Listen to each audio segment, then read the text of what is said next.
Welcome back to Central Valley Talk, where we celebrate what's good about the Central Valley. There's so many good things going on and people doing good things. We like to highlight them and spotlight them and bring them on our show so you know about them as well. Our next guest is Chelsea Peterson. Welcome, Chelsea. Hi, thank you for having me. You are a personal development and empowerment coach. Yes. What does that mean? That's a lot. Yes, so I help, so I'm a personal trainer, I am a motivator and a wellness advocate. I collaborate with my clients to help them become the most happy and whole versions of themselves that they can be. So the personal trainer, just working out, that's not enough. Yeah, no. The wholeness of personal wellness actually breaks down into 6 different categories of personal development, and I like to focus on all of those. Let's do it. Let's jump Yeah. into it. I want to hear about this. By the way, you seem very healthy. Yes, I mean, I try to be. Yeah. I've known you here and business-wise and see you do business, and you're the whole thing. So let's look at this slide. Let's start with this, and then maybe we'll get a better understanding of what we're even talking about. Yes, so the first pillar of personal development that I'm going to talk about today is emotional health. Now, are you assuming people are already doing a workout? No. This is anybody with any sort of fitness level, anywhere in life, like people who just need a little bit of extra empowerment or guidance, like they don't know where to start on their healing or wellness journey. It's not always exactly related to fitness. So it covers a few aspects. Slide number 1. Yeah, so emotional health. This is how are we feeling mentally? What kind of anxieties or fears are holding you back from your goals? Fear tends to be a cage. It traps people in kind of a routine that is subconscious, and it can keep you from really going out of your comfort zone and pushing yourself to the fullest potential.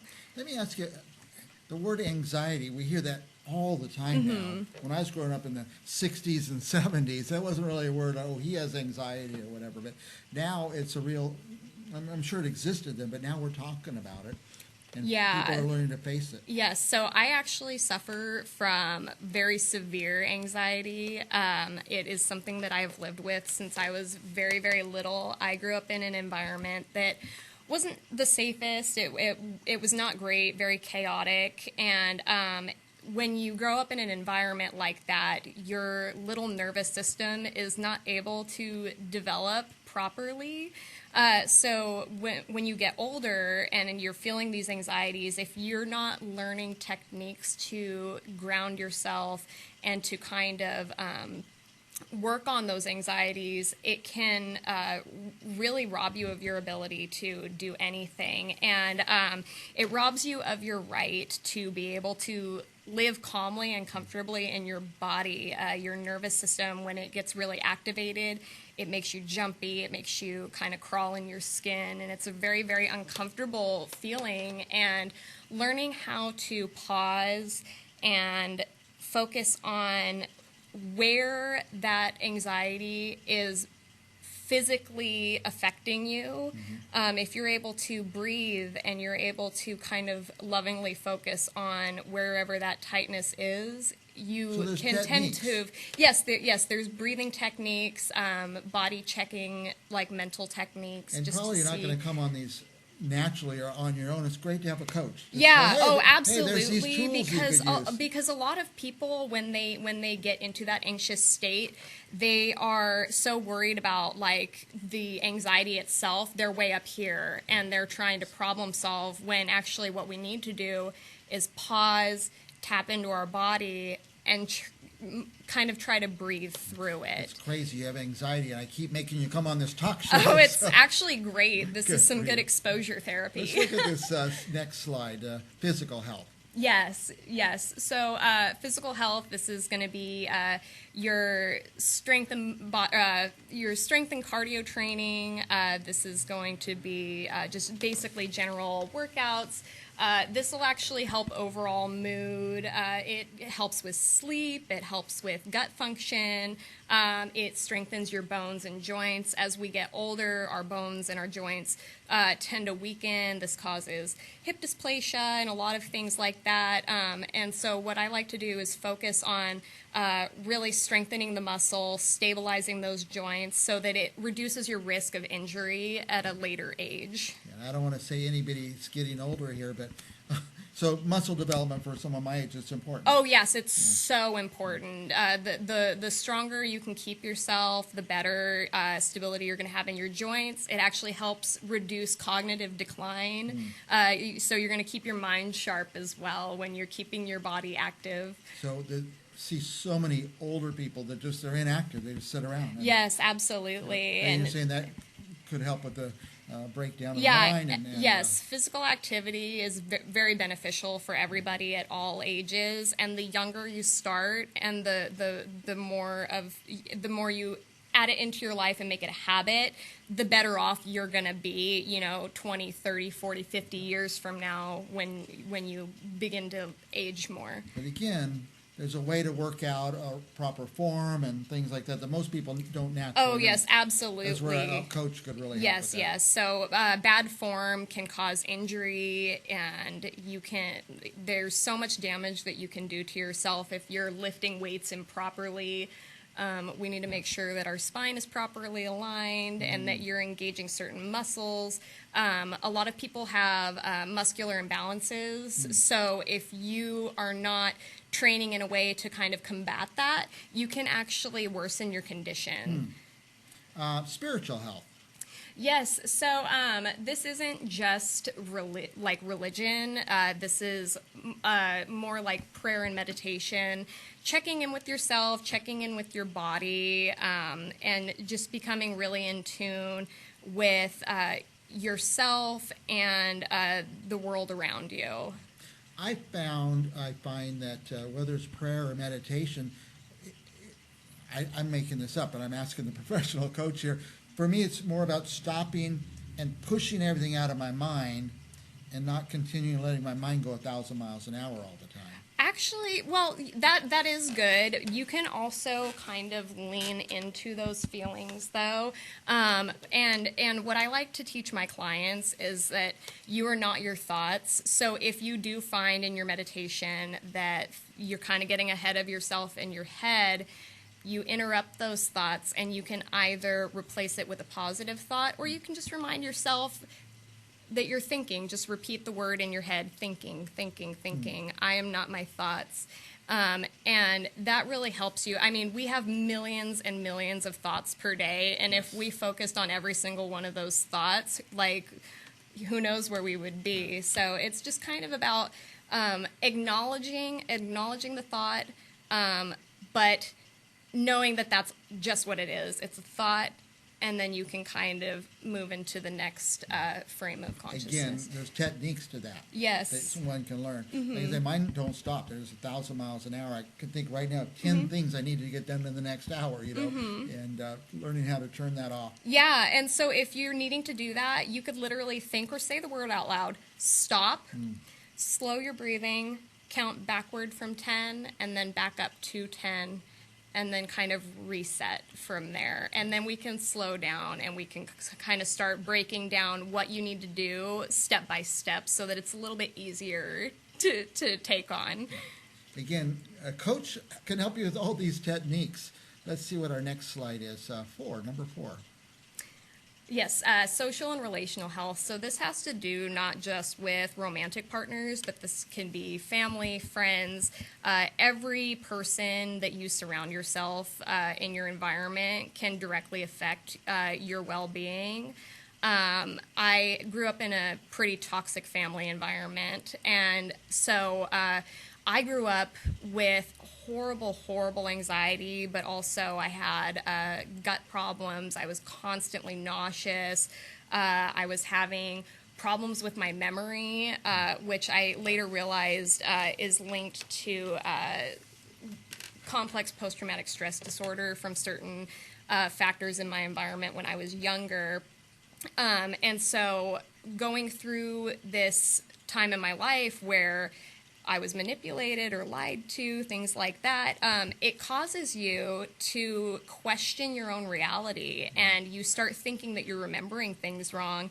And until I realized what was happening and I was able to put up strong, healthy boundaries, I was struggling a lot. And when I was able to kind of get over that initial hump of cutting those toxic people out of my life, after that, my mood and my peace drastically improved.